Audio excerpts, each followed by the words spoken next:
lo suficientemente felices de lo que el perdón de pecados hace en el alma.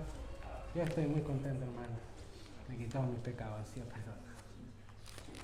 No hay mayor felicidad que eso. Vamos ahora a la escritura, vamos a Juan capítulo 16. Vamos ahora a tener nuestro mensaje de hoy. Juan 16. ¿Qué versículos, pastor? Bueno, todos los versículos son hartos. Vamos a tener una lectura importante hoy día. Pero nunca hay que olvidar que las grandes porciones muchas veces las dividimos, pero en realidad no están divididas. Así que hoy día vamos a leer Juan 16.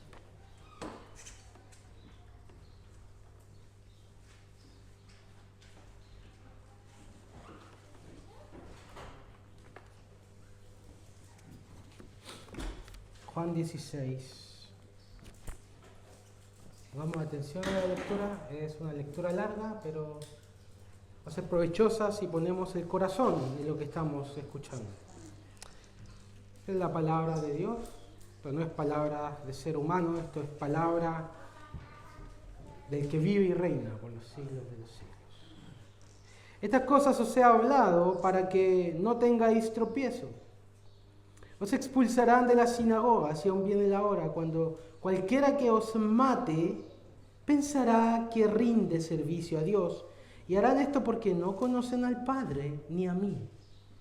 Mas les he dicho estas cosas para que cuando llegue la hora se acuerden de que ya se los había dicho.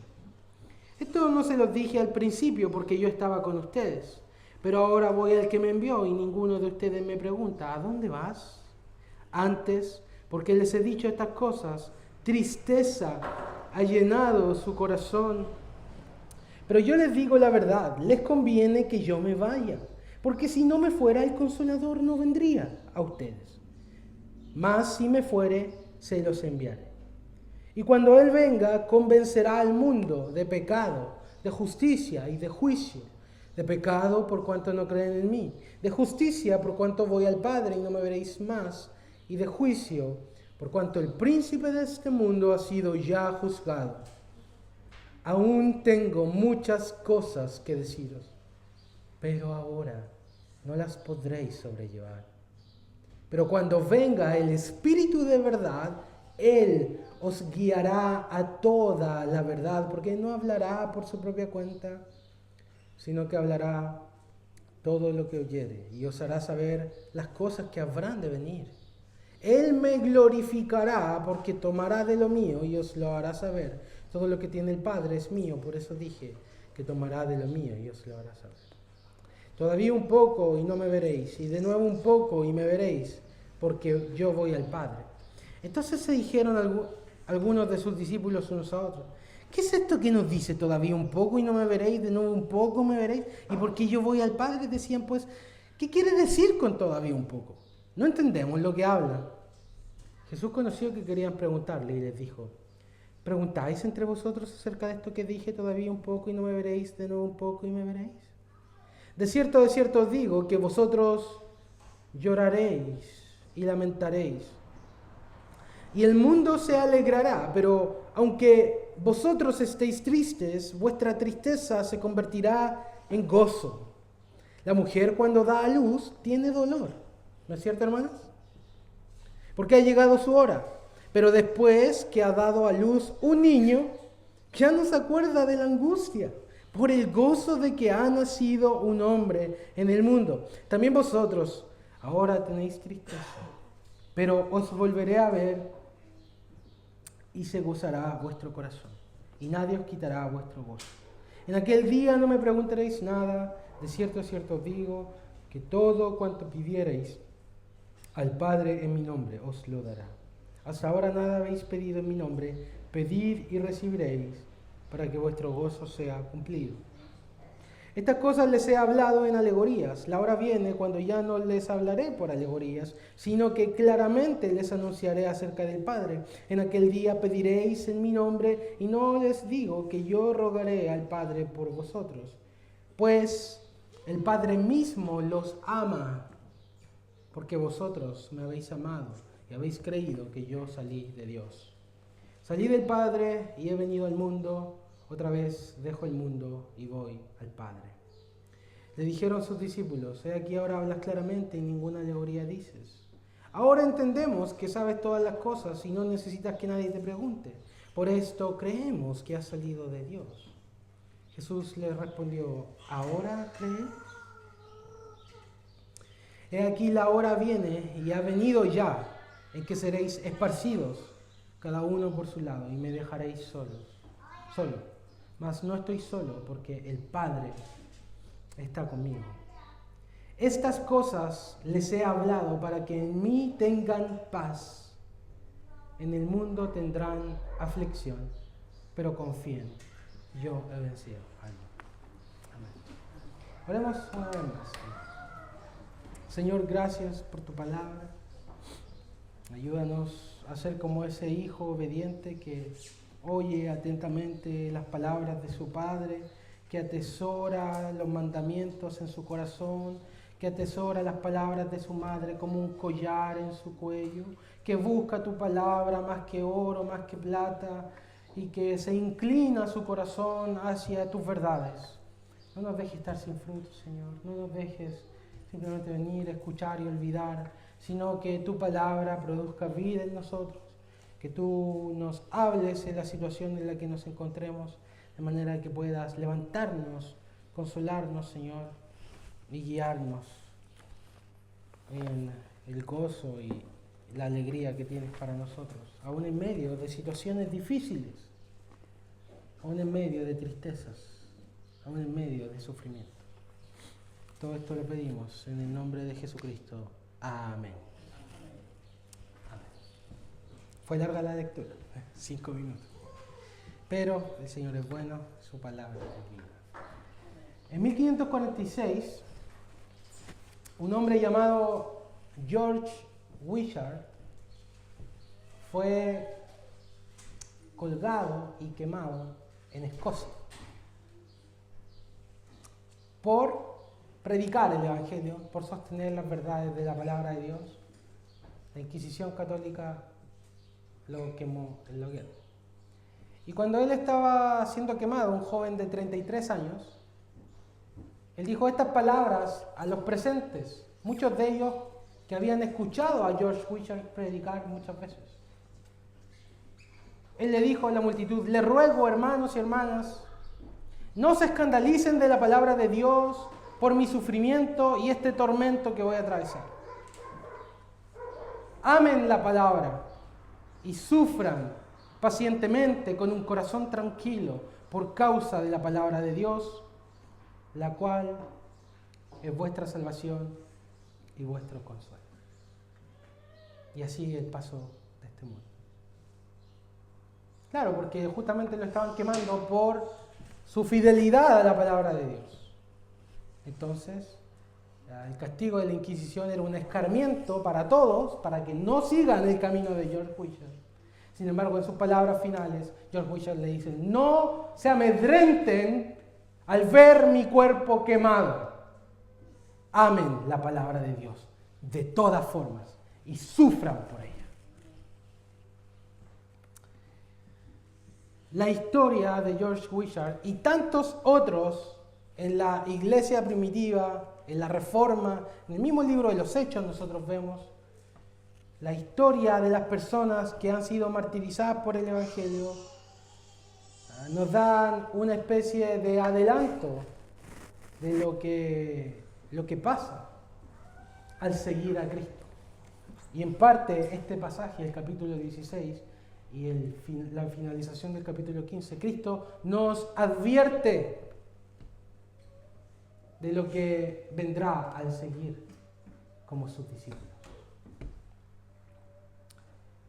Pero hermano Cristian, eso pasó en 1546, 2025.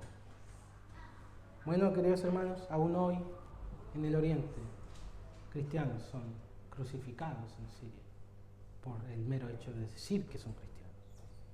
Si bien nosotros no sufrimos esa especie de persecución, A menudo también enfrentamos pruebas, disyuntivas, coyunturas entre las cuales ser fiel al Señor y sufrir, o comprometer nuestra lealtad a Dios y obtener bienestar temporal, de cualquier tipo. Hoy en día muchos han intentado suavizar este mensaje, suavizar el Evangelio. ¿Para qué? Para hacerlo más atractivo a las multitudes, porque, digamos las cosas como son, no es muy atractivo para la gente decir cosas como: os expulsarán las sinagogas y aún viene la hora cuando cualquiera que os mate pensará que rinde servicio a Dios. No es muy famoso decir: como a mí me persiguieron, a ustedes también los van a perseguir. No es muy famoso decir: van a sufrir, en el mundo van a sufrir. Por lo tanto, algunos avanzados de nuestra época, ¿no?, han querido entonces cambiar esa parte y entonces no nos cuentan de esa parte, o más bien nos dicen todo lo contrario, que venir a Cristo está lleno de promesas de bienestar. Sufrimiento, no, pare de sufrir. Nada que ver el sufrimiento. Cristo viene a liberarte del sufrimiento, viene a liberarte de las pruebas, del dolor, de la enfermedad. Ven a Cristo y obtendrás prosperidad, bienestar, sanidad y dinero si quieres también, para que Dios te libre de ese demonio de las deudas, ¿no?, y te dé riqueza. ¿Eso pasa? Me pregunto qué pensará Josh Wishart de ese tipo de predicación.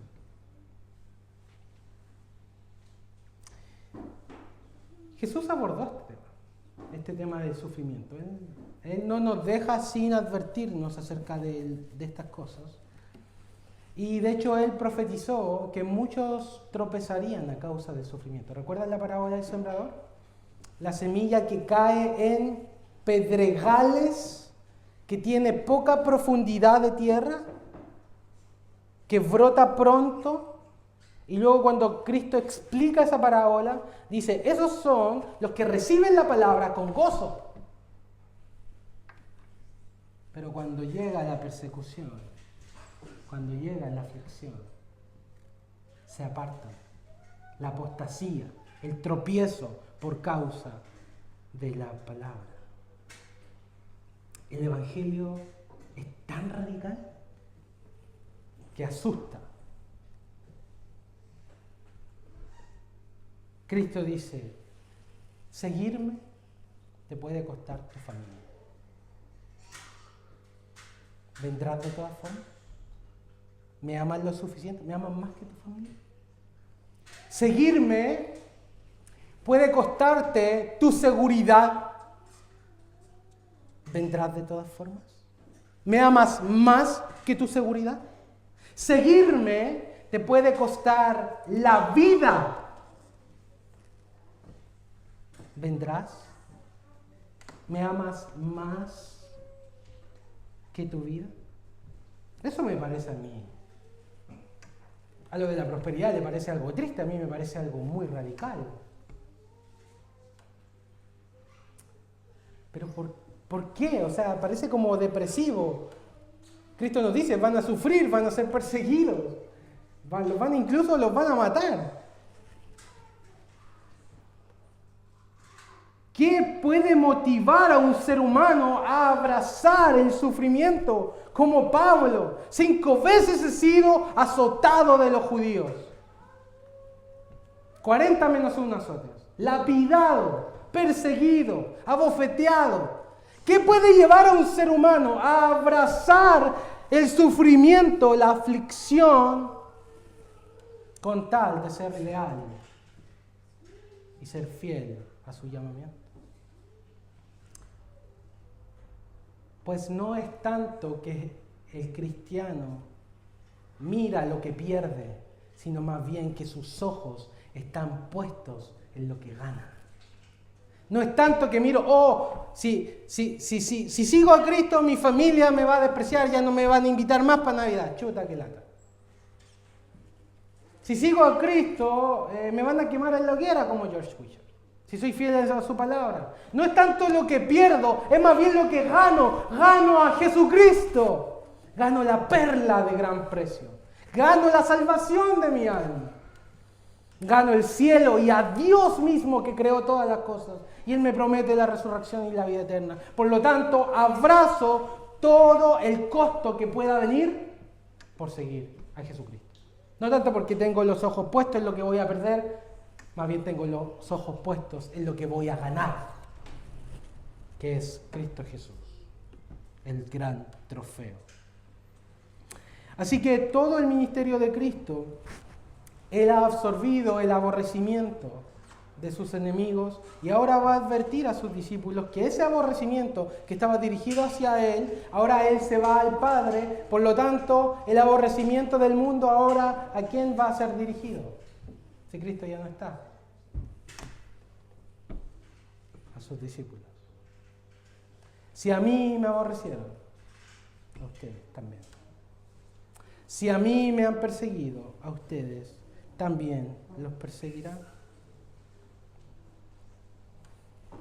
Así que lo que leímos en el capítulo 16, estas sí son las últimas palabras, ¿ya? Después de esto viene la oración y después de esto Jesucristo es arrestado. Así que esto es lo último que les dice.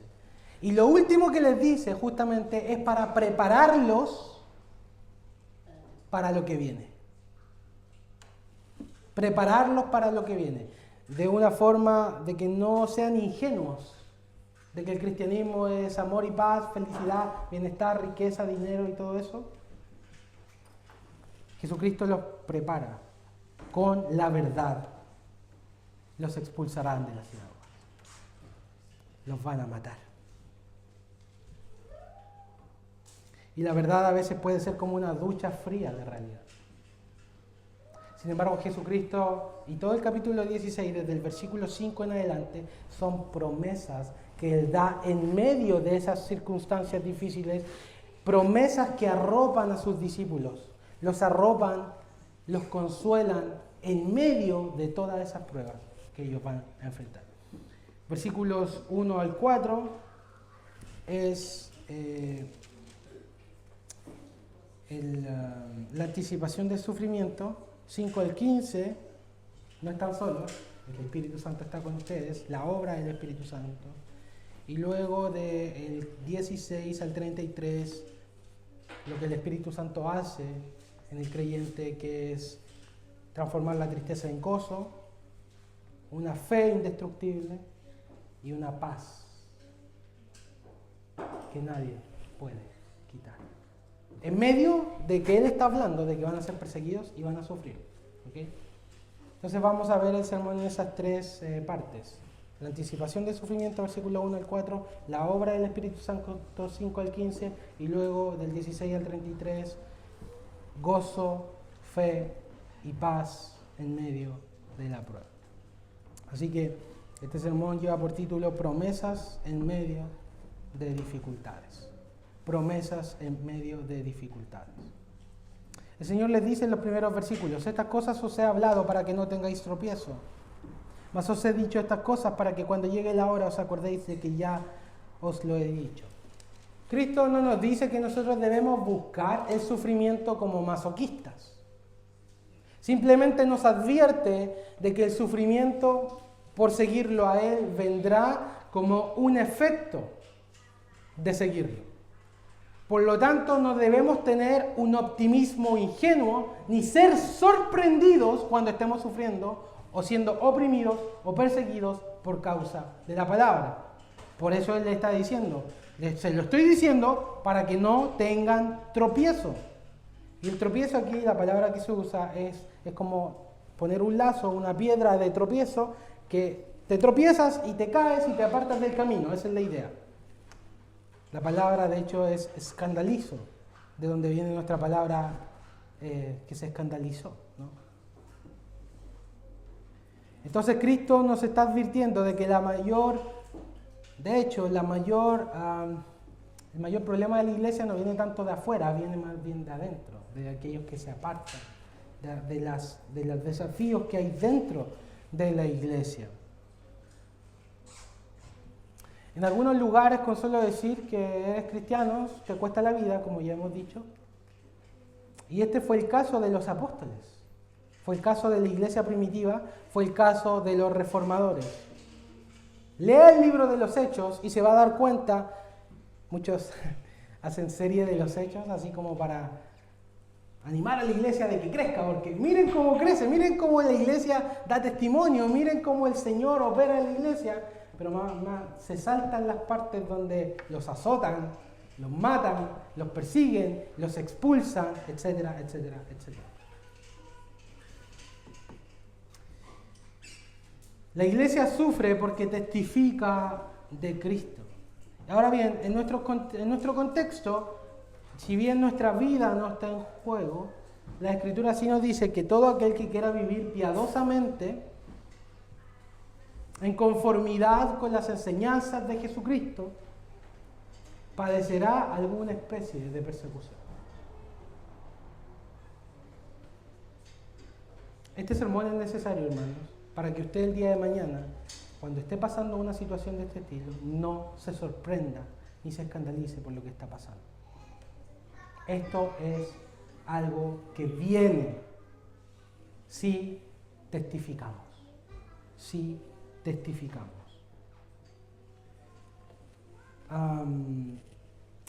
Todo esto lo harán, dice, porque no conocen al Padre ni a mí.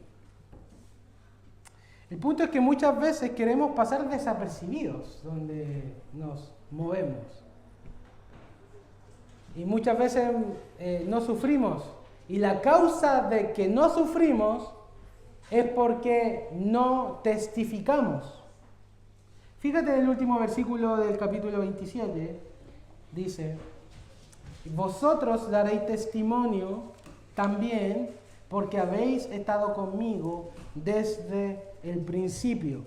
El sufrimiento es una causa del testimonio. Cuando testificamos de Cristo, cuando vivimos en conformidad con los mandamientos de Jesucristo, entonces es cuando el mundo dice: este no es mío. Este no es mío. No tiene los mismos valores que yo tengo, no hace las cosas que yo hago, y de hecho la luz resplandece en medio de las tinieblas. Entonces, ¿qué hace el mundo? Trata de sofocar la luz para no ser descubierto. Entonces la pregunta tal vez no es si estás sufriendo o si estás pasando opresión por causa del Evangelio, porque eso es una consecuencia de testificar. Entonces más bien la pregunta es: ¿estoy dando testimonio? Esa es la pregunta. El mundo no conoce a los cristianos. ¿Te conoce el mundo? ¿Estoy predicando a Jesucristo? Pero no solo predicándolo, como hablábamos. ¿Estoy viviendo de acuerdo a sus enseñanzas? ¿Estoy siendo la sal de la tierra o la sal ha perdido su sabor? ¿Estoy siendo la luz del mundo o la luz está escondida debajo del almud? Tal vez no estamos sufriendo porque no estamos testificando. ¿No les parece? Si el sufrimiento es una causa del testimonio. El mundo no reconoce a los que no son suyos. Por lo tanto, quiero animarte a que hables de Jesús. Sea un testigo. De hecho, la palabra testigo en el griego es mártir.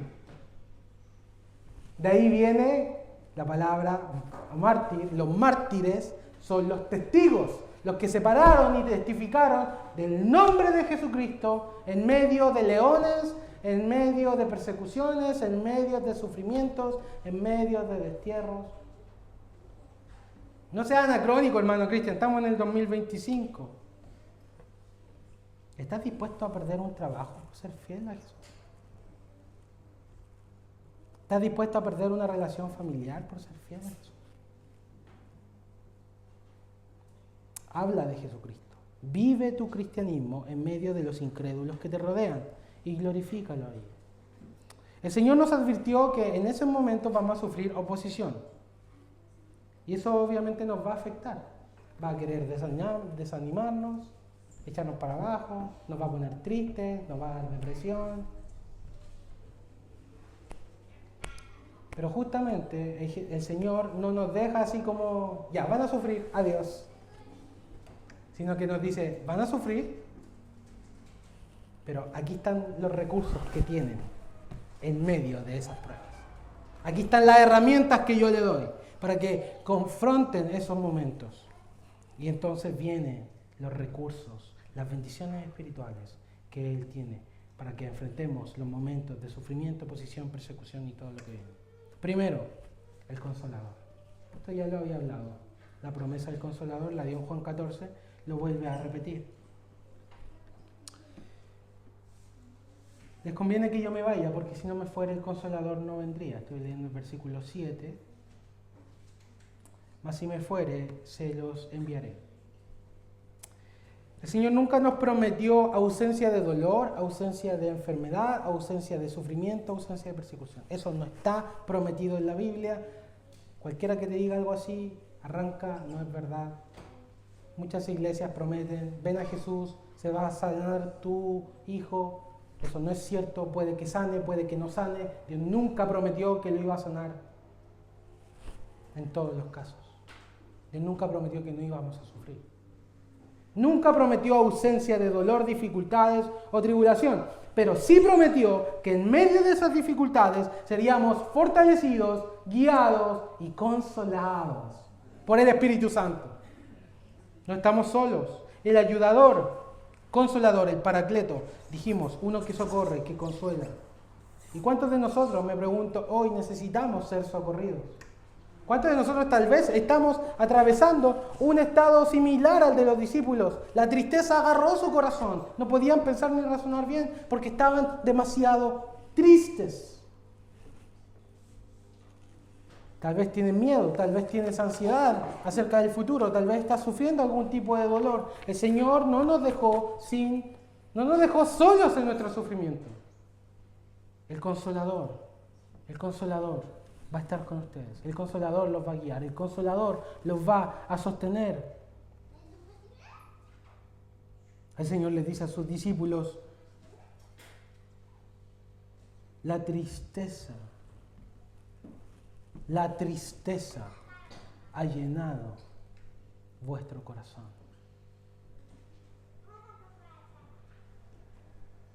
¿No te has sentido tú así? Cuando el dolor te agarra y no te suelta, no te deja pensar bien porque estás demasiado sufriendo. Esos dolores que nos agarran, nos aprenden y no nos sueltan.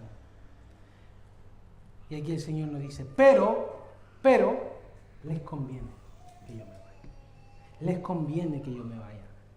Es por su propio bien, en otras palabras.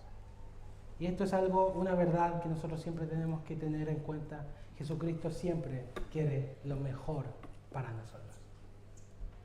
Él siempre busca nuestro bien.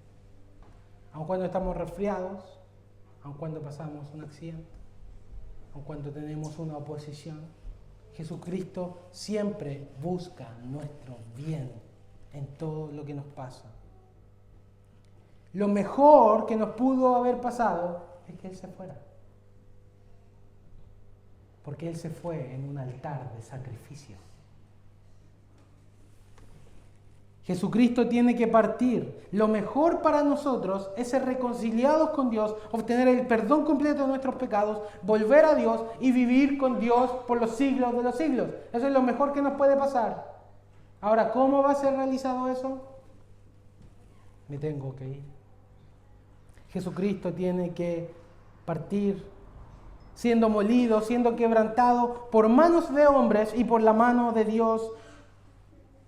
Y por un momento te invito a mirar una vez más, un domingo más, a mirar la historia de la cruz.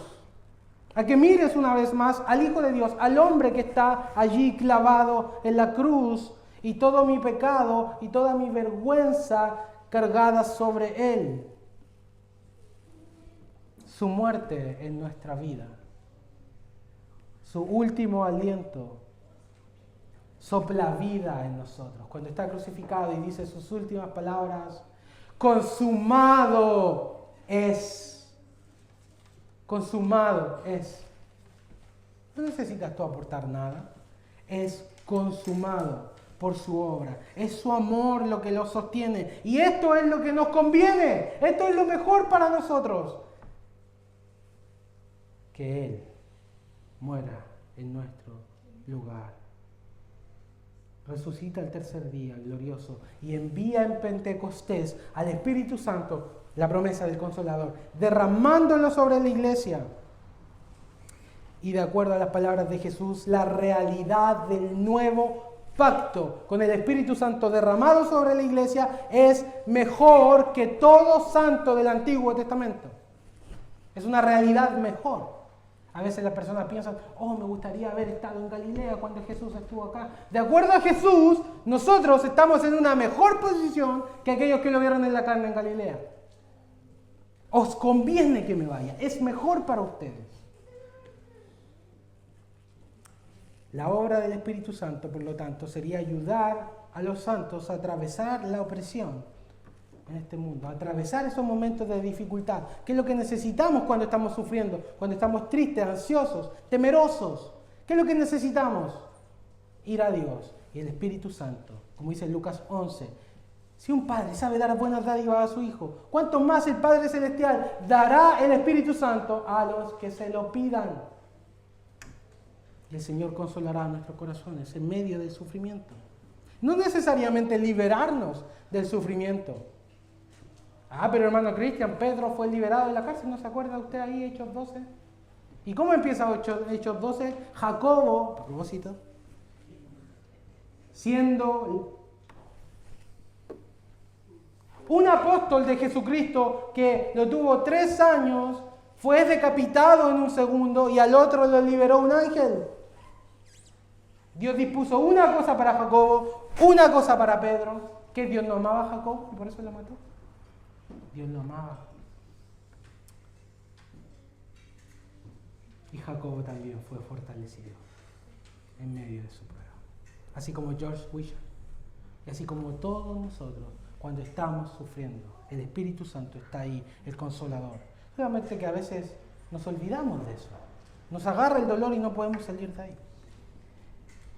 Esta es la única parte de la Biblia donde también dice que el Espíritu Santo no solo tiene una obra en los creyentes, sino también en el mundo.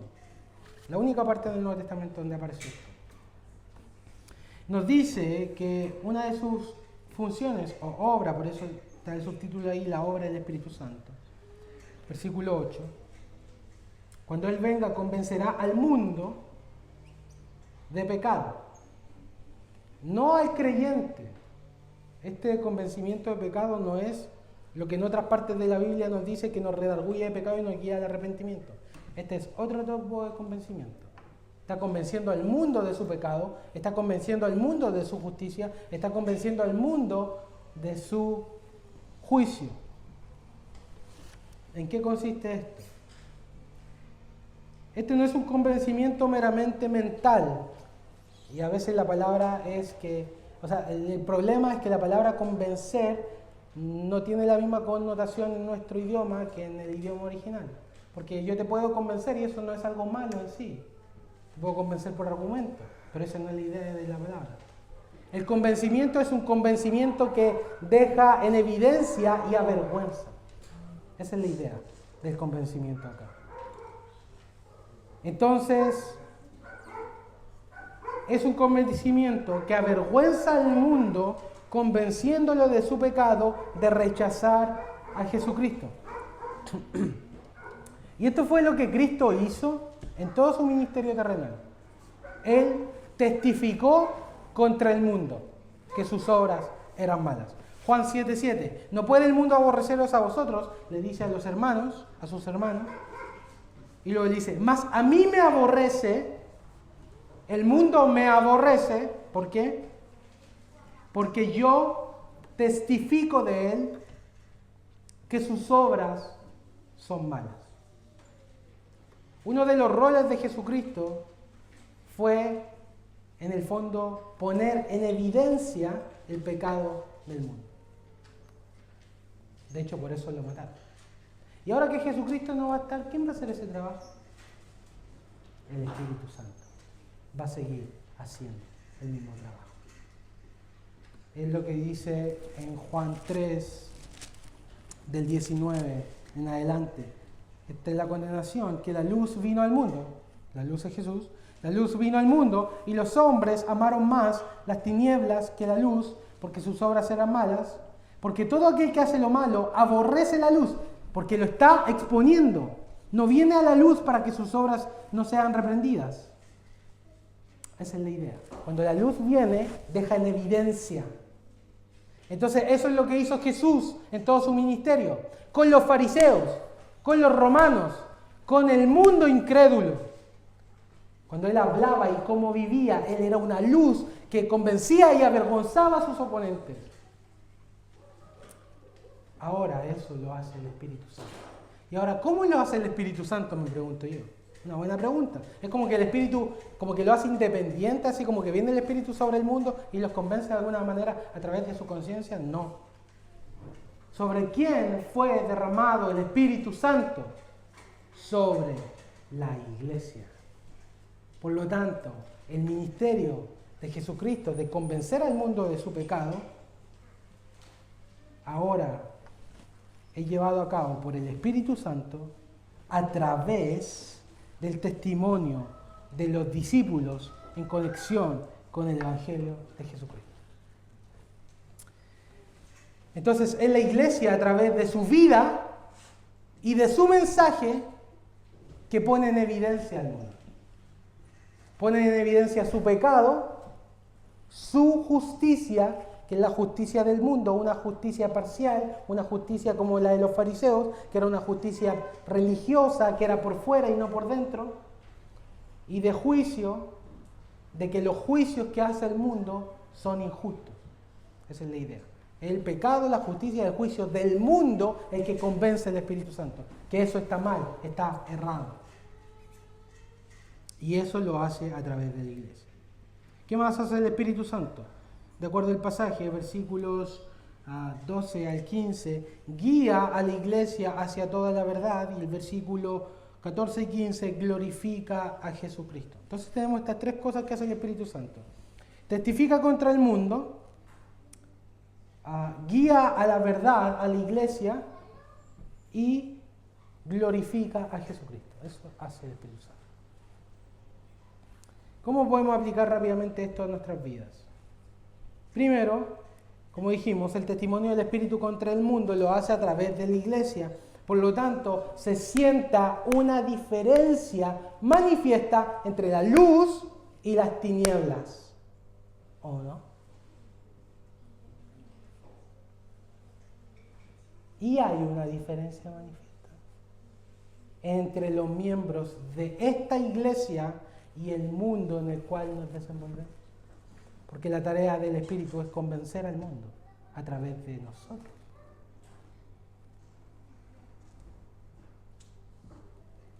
El Espíritu Santo, a través de tu vida y tus palabras, pone en evidencia las pretensiones vacías de este mundo. La justicia imparcial de este mundo. Cuando los hombres se creen que son muy buenos y no lo hacen con la motivación del corazón. Si tú te rodeas de gente así, de acuerdo a este pasaje, tu vida a través del Espíritu Santo debería ser un convencimiento que los debería dejar a ellos avergonzados. Es así. La iglesia testifica, y porque testifica, entonces el mundo es expuesto, y esa es la razón por la cual el mundo nos aborrece. El mundo aborrece a los que son de Cristo porque son luz, y cuando ellos despliegan esa luz, en el fondo ellos, sus malas obras, se ven expuestas. Tu trabajo entonces es ser luz, luz del Señor, sal de este mundo. En segundo lugar, el Espíritu Santo guía a la iglesia en la verdad, en toda la verdad, y eso lo hizo a través de la inspiración de las Escrituras. Versículo 13. Cuando venga el Espíritu de verdad, Él los guiará a toda verdad, porque no hablará por su propia cuenta. Entonces, la iglesia fue guiada a través del testimonio apostólico que fueron inspirados por Dios, inspirados por el Espíritu Santo para escribir el Nuevo Testamento, de manera que ahora tenemos toda la verdad. Y dice, y os hará saber las cosas que habrán de venir. El Apocalipsis, Primera de Tesalonicenses. Os enseñará todas las cosas, la doctrina apostólica de las epístolas. Os recordará todas las cosas, los evangelios. Entonces, una iglesia espiritual es una iglesia bíblica. No me gusta hablar de denominaciones, pero hay una en particular que dice que su sello es la manifestación del Espíritu Santo en el culto. La manifestación del Espíritu Santo en el culto. De acuerdo a este pasaje, el Espíritu Santo nos guía hacia la verdad y el Espíritu Santo glorifica a Jesucristo. Versículo 14. Él me glorificará porque tomará de lo mío y os lo hará saber. Una iglesia, por lo tanto, llena del Espíritu Santo, no es una iglesia donde estamos todos dando vueltas como locos y cayéndonos desmayados. Una iglesia espiritual es una iglesia que tiene la verdad apostólica, es bíblica y exalta a Jesús. Esa es una iglesia guiada y llena del Espíritu, porque esa es la obra del Espíritu. Esa es su función principal. La última parte, desde los versículos 16 al 33, nos habla de que en medio de estas dificultades, de estas tristezas, de estos sufrimientos, de esta oposición, el Espíritu Santo mismo que habita en nosotros nos ayudará en gozo, en medio de las tristezas, fe, en medio de los vaivenes y paz. Una paz que el mundo no conoce. El Señor le dice que de que su tristeza se convertirá en gozo. No está esta discusión de que no entienden lo que dice todavía un poco, eso. Y luego el Señor les dice, versículo 20, ustedes llorarán y lamentarán, el mundo se alegrará, pero aunque ustedes estén tristes, su tristeza se convertirá en gozo. Y luego pone el ejemplo de la mujer, ¿no? Que me imagino que en especial las damas saben bien a lo que se refiere eso con los dolores de parto, que hay harto dolor. A veces se le recuerda eso a los hijos, con dolor te traje a este mundo. Pero el Señor dice que ese dolor, que se atraviesa a veces por muchas horas, luego ese dolor se transforma en gozo una vez que tiene al niño en su brazo. Entonces, el mismo niño que fue causa de sus dolores, ahora es causa de alegría. Y hay una transformación. Eso es lo que está hablando acá. Hay una transformación de la tristeza, de la cruz, ¿no? Cuando maten al Señor, cuando lo crucifiquen, Marcos 16 dice que los discípulos estaban llorando y tristes. Se reunieron a llorar. ¿Te cachabas? Sacamos una reunión para llorar. Que crucificaron al Maestro. Estaban tristes y llorando. Entonces, el Señor le dice, esa tristeza que ustedes tienen, tanto por su propio pecado, porque ellos se escandalizaron por Cristo, y además su Maestro había sido crucificado, esa tristeza, le dice, se transformará en gozo, como en el ejemplo de la mujer, y la razón es que, versículo 22, también vosotros ahora tenéis tristeza, pero os volveré a ver y se gozará vuestro corazón y nadie quitará vuestro gozo. Al final, todo valdrá la pena cuando le veamos.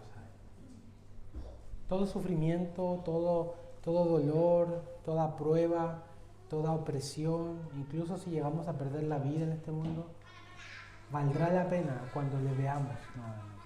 Y aquí se refiere justamente a esta verle de nuevo lo que pasa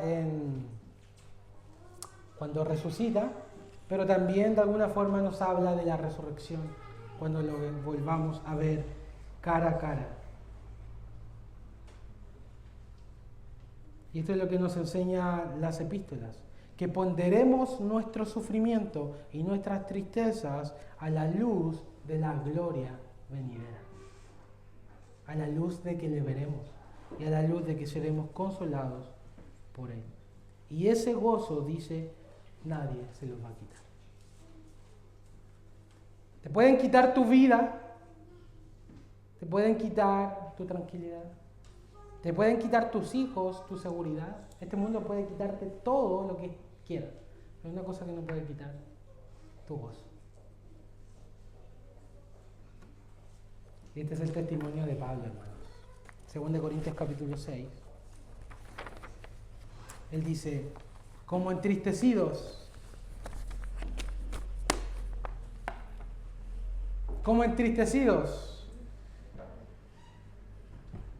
los apóstoles parecían personas muy miserables, gente que sufría mucho. Como entristecidos, mas siempre gozosos. Como pobres, mas enriqueciendo a muchos. Como no teniendo nada, mas poseyéndolo todo. 2 Corintios 7:4 le dice el apóstol a los corintios: estoy lleno de consolación. Y fíjate, yo encuentro estas palabras increíbles. Le dice: sobreabundo de gozo en todas nuestras tribulaciones. ¿Tú escuchaste eso? Sobreabundo de gozo en todas nuestras tribulaciones. ¿Qué me estás diciendo, Pablo? ¿Que cuando te están azotando estás sobreabundando de gozo? ¿Qué me estás diciendo? ¿Que cuando estás en la Mamertina, en una cárcel fría, oscura, húmeda, solo, sin los hermanos, estás sobreabundando de gozo? Eso es algo que el mundo no conoce, ni podemos nosotros mismos producir. Es una obra del Espíritu Santo. Es una obra del Espíritu Santo en los cristianos en medio de sus tribulaciones. Por lo tanto, repito las palabras que alguna vez dijo John Piper: no desperdicies tu cáncer. Porque cristianos con cáncer muchas veces, chuta la cuestión y el cáncer y... Oye, un cáncer te va a quitar la vida. Si no estamos hablando de cosas livianas acá, ni estoy siendo superficial en el asunto. Pero hay una promesa bendita en el Evangelio de que en medio de ese sufrimiento puedes tener sobreabundancia de gozo que da el Espíritu Santo por la gloria venidera. Porque eres más que vencedor en todas estas cosas y sufrimientos y dolores de esta vida por medio de aquel que te amó y venció a este mundo, y venció el pecado, y venció la enfermedad, y venció el dolor, y venció la muerte. Pero no es cierto que a veces en nuestras tribulaciones simplemente nos metemos en el pozo de la autocompasión, cuando como cristianos deberíamos estar sobreabundando de gozo.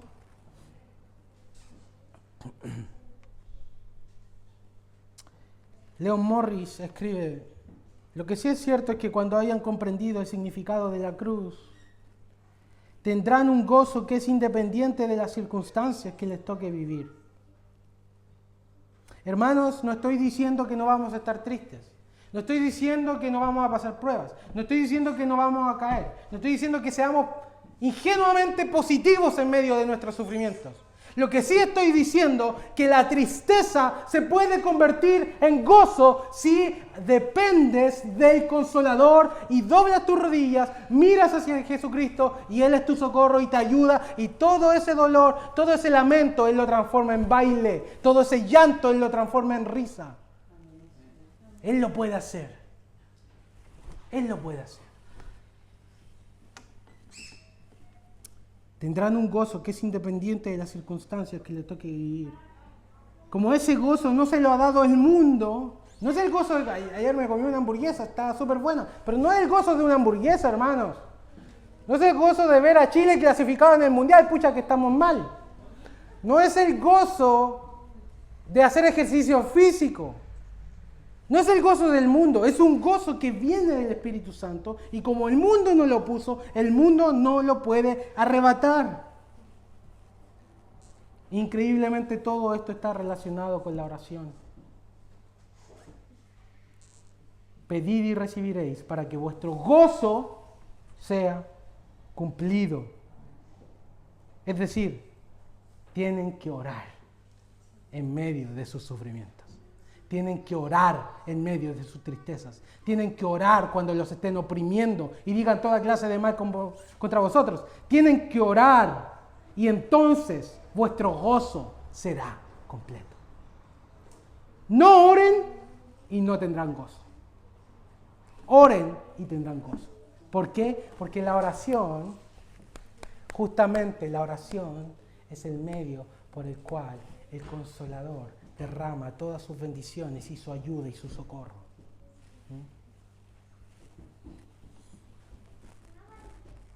El apóstol Pablo dice, tenemos este tesoro en vasos de barro, hermanos.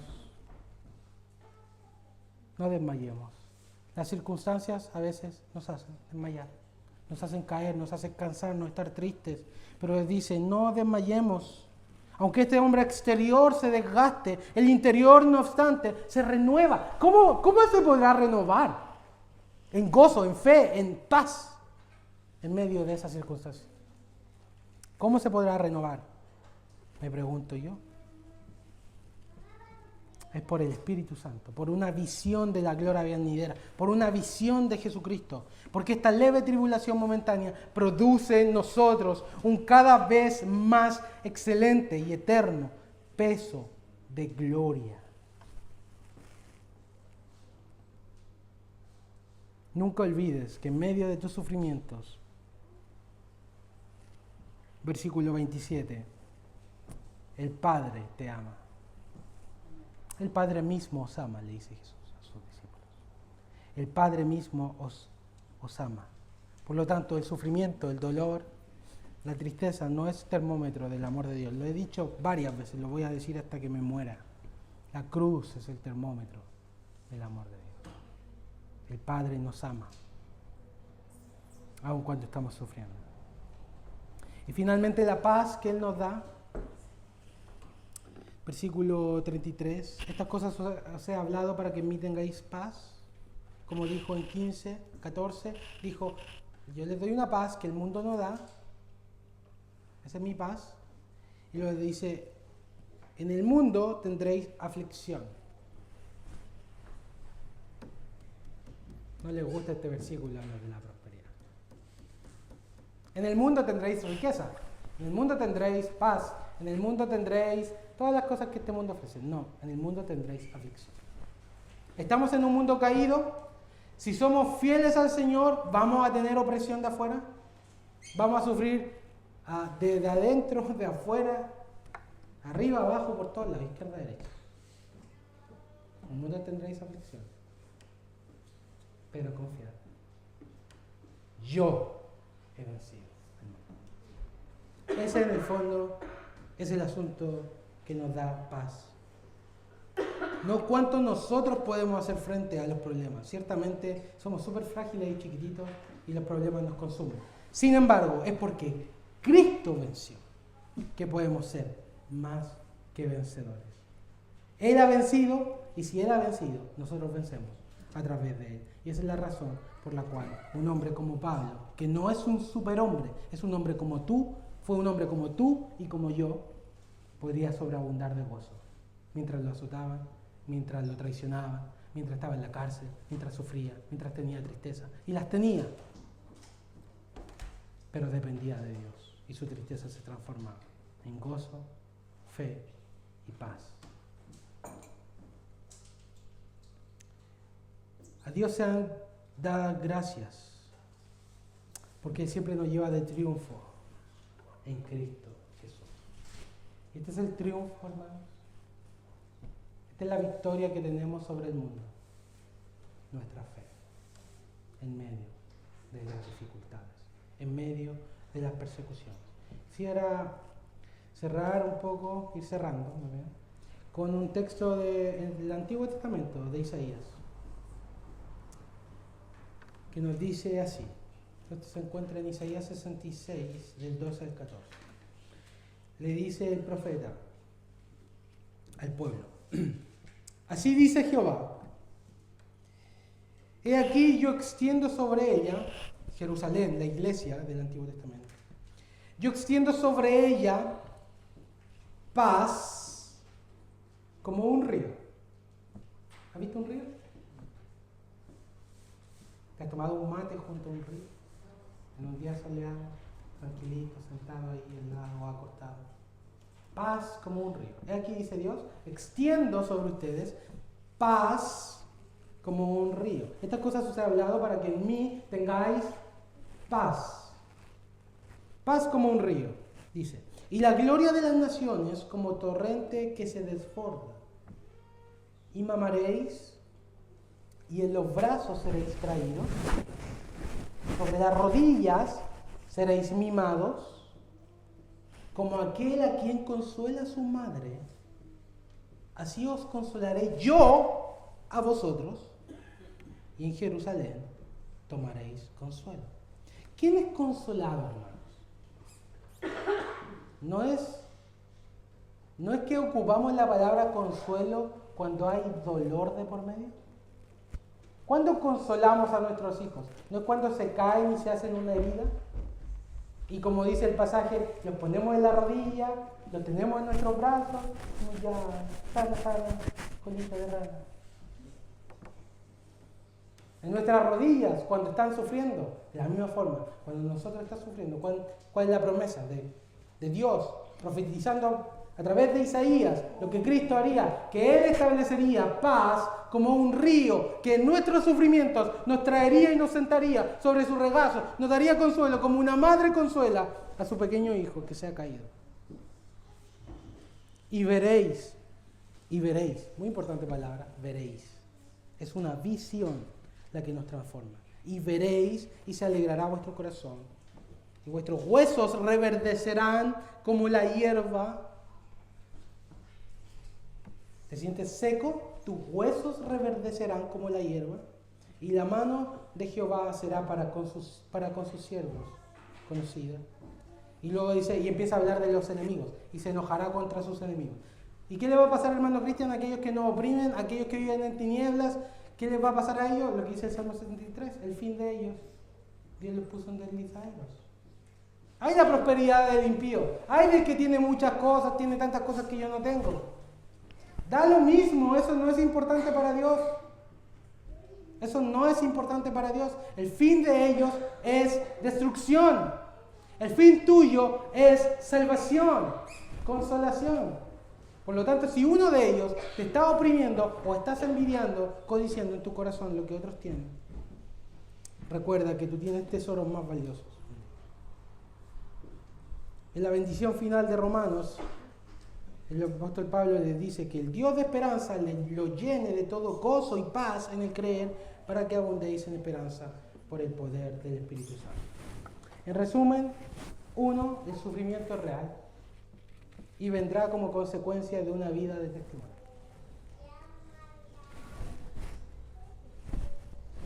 Todos acusan recibo, ¿cierto? Acusan recibo, ¿cierto? El sufrimiento es real y vendrá como consecuencia de una vida de testimonio. No seamos ingenuos, ni nos sorprenda cuando estemos sufriendo. ¿Ok? 1. 2. No estamos solos. Tenemos quien nos socorra y a través de nosotros Él convence al mundo, nos guía a la verdad y glorifica a Jesucristo. 3. En medio del sufrimiento podemos tener un gozo permanente que no puede ser quitado. Una fe que nunca se perderá porque Cristo la sostiene, y una paz que nace del triunfo de Cristo Jesús Él triunfó sobre todo aquello que nos pueda causar dolor, enfermedad, pecado, nuestros enemigos, Satanás, el mundo y la muerte. Y nosotros somos más que vencedores por medio de aquel que nos ama. Amén. Bueno, demos gracias al Señor por su palabra.